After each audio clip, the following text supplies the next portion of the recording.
guys, this is Rob from Darkside Comics and Games in the St. Louis area, and this is episode 1 of Darkside After Dark.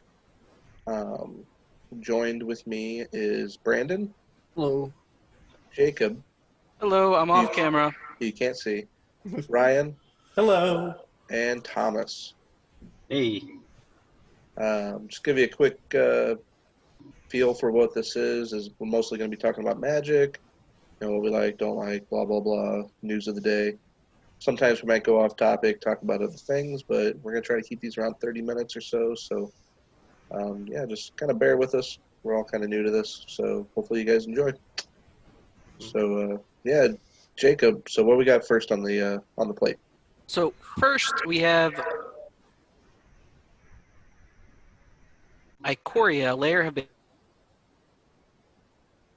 Behemoths, the new game Magic the Gathering. Pre-release is set for April 17th, right, Rob? Yeah, that's not happening. Yeah, with that. But is it true, though, that stores are allowed to sell pre-release packs and commander decks before the event is supposed to roll out? I don't know if it's before, like, what the pre-release schedule is. From what I understand, of course, Wizards hasn't been too transparent on this stuff, but we should be able to at least sell the products before when they would normally go out via mail, delivery, maybe curbside. Kind of depends on what city you're in and what their ordinances are and what their orders are. Where we are in Chesterfield, just outside of St. Louis, we are kind of being ordered to close the store to the public at least until April 22nd. Realistically, it's probably going to last longer than that, possibly months longer. But hopefully people take things seriously so we can get back to normal quicker rather than later. Which kind of really sucks since we had our best pre-release ever last time, and I got a double order for this one, and now looks like we're not going to be able to host it. And it was going to be cool, too, because we're going to have a pre-release tournament for Commander, which, as you guys know, I'm not really into Commander, but I like it enough because, I own a store and people buy things. Well, speaking of which, so I think it was rumored that they wanted to do like a Commander's Knights type thing where it's like a Commander League. You know anything about that? It was kind of set up to be a point system, so it was kind of like the thing I've been working on now to kind of get a casual Commander thing going, to get the guys who don't want to be the super competitive EDH players. It's kind of an achievement system, so hey, if you do this, you get a point, you do this, you get a point, and then when you get so many points, you get a promo pack or a promo card or a fist bump or whatever, right? It doesn't seem like too many people are real excited about that, and it's going to be kind of hard to implement if it divides the player base, and it's also hard to keep track of because if people are getting the accomplishments or the achievements quickly, and we're supposed to do it for so long, and then we run out of prizes, Wizards just says, just you can just give packs out. It's like, cool. Well, are you gonna pay for it, Wizards? Because I don't want to pay for it. I already give almost 100% of the entry fee into prizes. Yeah. So it's just, it's kind of a weird thing. I understand what they're trying to do is trying to make it fun and different, but it almost feels like it's like they're trying to make a Commander silver border set without the silver bordered cards. Oh. So, I don't know. What do you guys think? Brandon? You're Commander guy. I like Commander as broken as possible. Yeah. But I like kind of restricting things to the point where it's fair for each person. So, like competitive Commander is great because everybody's on the same wavelength. If this is a pre-release for Commander decks, and like how we kind of like we did on the last pre-release, that was a lot of fun because everybody was in the same I guess power level. It's hard to even with the point system, it's hard to have decks at the same power level. So I think that's That's one downfall of it. Right. I know, Thomas, you don't get to come out and do the Commander events too much. I know you play Commander casually every once in a while. So I don't know, from a casual standpoint, does that sound like something that would be fun? Not at all. No. I don't really play Commander that much, so I can't really say it would be fun for me. I have 2 pre-constructed decks and then one that I built, and I just upgraded it finally after 2 years. So I'm not really into keeping up with Commander all that much. Right. But I guess if it was like in a point system, it would kind of encourage, like, I've started building my own point system to give people the option when they come to tournaments to do the point system, which the way I was building it was trying to encourage more diverse gameplay and kind of more of a sportsmanship thing. Like, you're going to get penalized if you're winning before turn 5, kind of thing.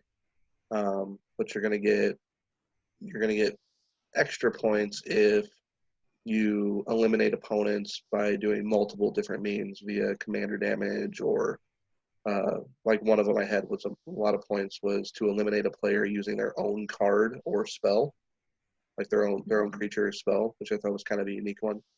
I don't know, Ryan, you kind of dip in and out of Commander. It seems like sometimes you get kind of competitive, but sometimes you kind of want to do more of a casual thing. So you got kind of a unique take on that. Yeah, I kind of like brewing my own deck, but I mean, this kind of like gives you the opportunity to like build a unique deck that's like focused around this point system kind of thing. So I kind of like maybe finding a new deck that suits my style in that kind of way, finding new ways to accrue points. I kind of want to just like would take it my way. Yeah, like I almost feel like that it's almost like drafting, where it can kind of get you out of your comfort zone and kind of learn to build and play different ways, which even if you don't, like I always said with drafting or limited, like say if you're a person you don't really like playing control decks, but the best things in your packs out of your pre-release kit or whatever thing is all the control stuff. Well, if you want to win, you're going to play the best stuff that you have.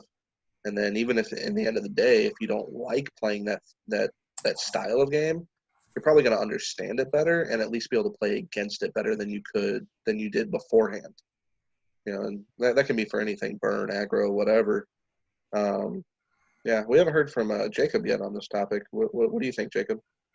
Well, I think it's quite interesting that they are discontinuing the Planeswalker decks for expansions, and then they're just completely replacing it with the Commander decks. I think that's an interesting concept, but I feel like it really narrows their player base into Commander, which that's not everybody's favorite format, but Right. and it's not exactly the easiest format to get into either, especially since there's just so many new cards. Yeah. But they plan on having 71 new cards in the Commander decks, which are all from Ikoria, which we should start talking about anyway. What do you guys know about Ikoria? Not a Can we whole play? lot. The way I look at it is just kind of like it says Lair of the Beast, so that to me suggests big, scary creatures. Hopefully not to the level, in my opinion, of like Eldrazi Titans, but maybe like non-Titan Eldrazi kind of level strength, like Reality Smashers and things like that. Does anybody else get any ideas, or anybody read anything about that? Brandon? So hopefully it's like similar to Monstrosity, because that's a lot of fun. Making Those are anything big monstrous, yeah, making anything monstrous is and the effect you get after it feels good. Hopefully the set that makes things the set when they make things bigger when you activate an ability on the creature on any of these Titans. Hopefully when you do the effect, you also get a trigger. So instead of it just getting bigger, like escape. Some creatures just escape and get bigger out of the graveyard when they come out. Some just escape. I want there to be a little bit of excitement from the I guess mechanic instead of it just being thrown in. And then only the mythics have the interesting part of it. Yeah, we got a lot of that with Adapt. We got a lot of Yeah. stuff where it was like, oh, when this gets a 1/1 counter, what was it? The Shark Crab would tap something down, or Mm-hmm. the Growth Chamber Guardian would search for another Growth Chamber Guardian. I always like that. That's why I've always been a fan of Thrag Tusks and Siege Rhinos. It's kind of or things that have ETBs or death triggers. So it's like even if you never got to use the creature, you got something from it. Yeah. Well, that's interesting you should say that because now they're introducing this new, I say new in quotes, the mutate keyword ability, um, which that sounds pretty similar to adapt, but we'll kind of just see how that plays out, especially in the set. But interestingly enough, they're throwing in new card types like otter is a card type, shark is a card type, Okay. brushwag. I know. They're bringing that back, and that's the first time since Mirage that they brought It's that about back. time we got. I'm so Brushwag. down for this. They already had a shark though, didn't they? Yeah, shark crab. Jellyfish. Yep. And they also have squirrel, which is weird too because that's the first one since Odyssey. Okay. Well, we got new squirrel tokens and stuff. So out of unsanctioned, it'd be kind of nice to actually be able to use those tokens. Yeah. I Same wonder thing if with the stable. lands in the set will reference these like creature types kind of thing. Like, 'cause since it's layer of the behemoths, like kind of referencing the lands. I don't know. Yeah, speaking of lands, I think they need to do more with legendary lands. I feel like we get a lot of lands that should be legendary but then aren't, and sometimes they feel a little too powered, like Valakut or I've been saying recently. I always wondered with the different colored artifact lands if they were legendary, if they would have still been banned in Modern. Because would you really want to play 4 of each one if they were legendary? That's kind of it's like the castles from Throne of Eldraine. I feel like those should have been legendary. Maybe their abilities cost a little less to activate them, but as of right now, if you're playing mono black or even 2 colors or whatever, why would you not play castles? Exactly. Yeah. Like they're great lands, but they probably should be legendary. Well, Anybody so- disagree with me on that? No. Not even Thomas. He always disagrees with me. No, I'm not really a big fan of the castles, anyways. But for Ikoria, though, Lair of the Behemoths, I think these 2 cards here that I got on my screen, I think these are gonna go well with them. Unfortunately, Yeah. Goreclaw is not in standard anymore, but I think Pioneer with all these behemoths we're supposed to be getting, it's gonna work well with him in Pioneer, and then Thrix here, it's gonna reduce the cost. I assume they're gonna have behemoth size casting costs as well as their power and toughness. Yeah. I feel like mutate is probably not gonna do the same thing as adapt in the fact that it puts a counter on them. I think mutate might actually just change the power and toughness, like just strictly change like what the static power and toughness might be. Like the base power and toughness. Yeah. Oh, that's interesting. Yeah. It might not even have it. It might not even have anything to do with power and toughness. It might not do counters or anything. It might just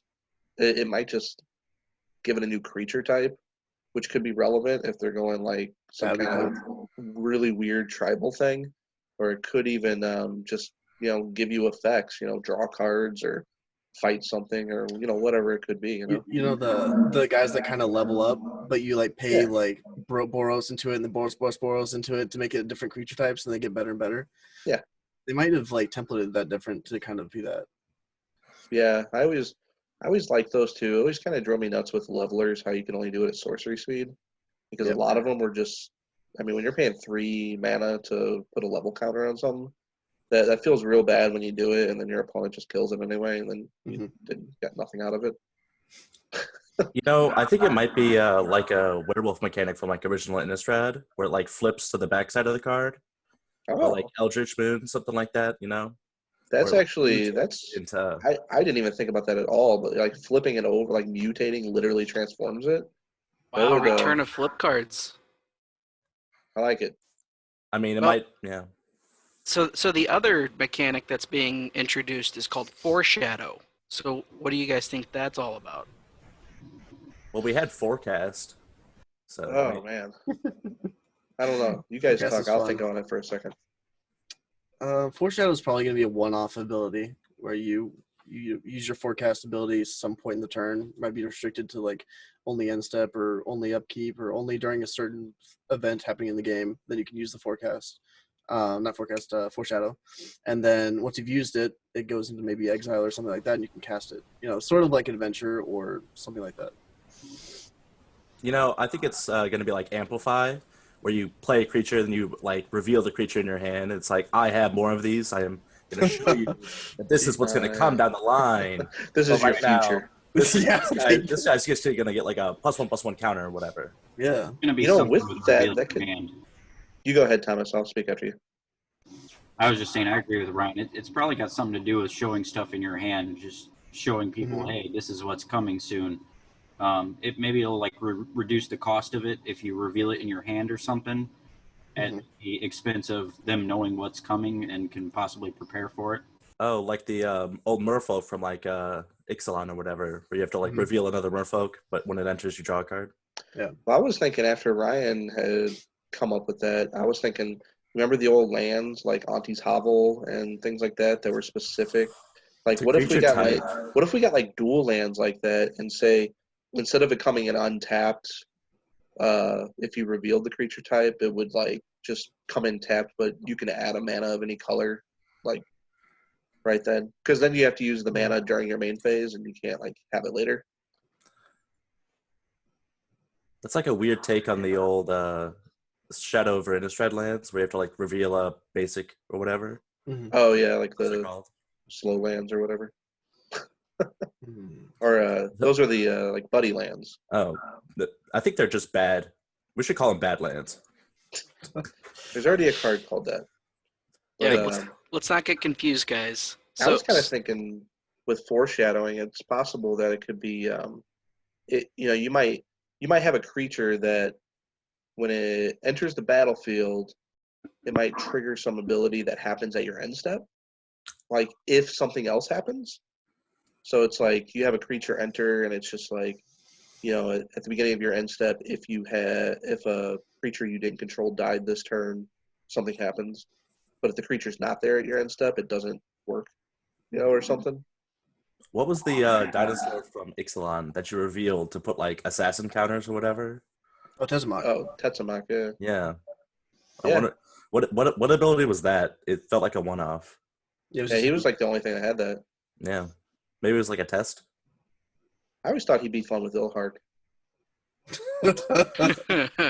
All right, so we've talked about the creature types. We've talked about the mechanics. What we haven't talked about is planeswalkers. Now, it's kind of rumored that Vivian Reed's going to be in this set because she's on the main artwork. But what other planeswalkers do you think will be in this set? I'm gonna go Kiora all the way. Wow. Bold. Well, I mean, like, she's got all the serpents and octopus, and she's got the behemoths of the water, krakens, stuff like that. Isn't this her home plane? I don't know. I'm not I'm not enough into the. I don't know enough about the lore to. Thomas, you've turned into a merfolk. So Well, that, and to be fair, there isn't a whole lot about Ikoria other than it's known as the plane that is a quote-unquote monster world. So literally nobody knows anything about it. It's a completely new world. this could be the first place since Lorwyn that we get that has no humans. Oh, that would be interesting. How is it Vivian's home plane if there's no humans? Assuming she's a human. No, I think Ryan was saying Kiora. Kiora. It was her home plane. Oh, Yeah. okay. Gotcha. Ikoria, Kiora. Wait, is that just There's a an rearranging IKEA of there letters? too. Is No, that just a rearranging of letters? No. It's close. There's another I in Ikoria though. So yeah. Kiora. So we definitely think Kioria might be in there. Any other of the planeswalkers? I think Sarkin probably because dragons. I mean, usually we get like 2 known planeswalkers and then 1 new planeswalker. Yeah. That's kind of the the pattern that they do outside of like core sets and stuff. Do you think they'll reference any of the new planeswalkers from War of the Spark? Get them like some backstory? Yeah, like the Wanderer. Yeah. Right. It has no planeswalker type. The Wanderer is just a beast in clothing. It's a Fibblethip. Yeah. Yeah, I think Tybalt's actually just going to be on this plane. Guys, you're missing it. It's Oko. Jeez. I'm ready. Oh god. But he went red, so. I am really. I hope Oko's in it because I don't think we've had enough discussion about Oko in the last 6 months. Jeez. Well, What do you think, Thomas? You haven't said much on this planeswalker topic. So Wizards, they actually printed a new Oko for this set, and then once they realized how broke the original was, they introduced coronavirus to the world, to kind of create a distraction and cut them out of the set. So wait. I want to hear it. This is breaking news. My source, Thomas Schmitz, lives in Alwyn, Missouri, right? That Allegedly. Allegedly. COVID-19 is a cover, all because of Oko being reprinted. You said it. All right.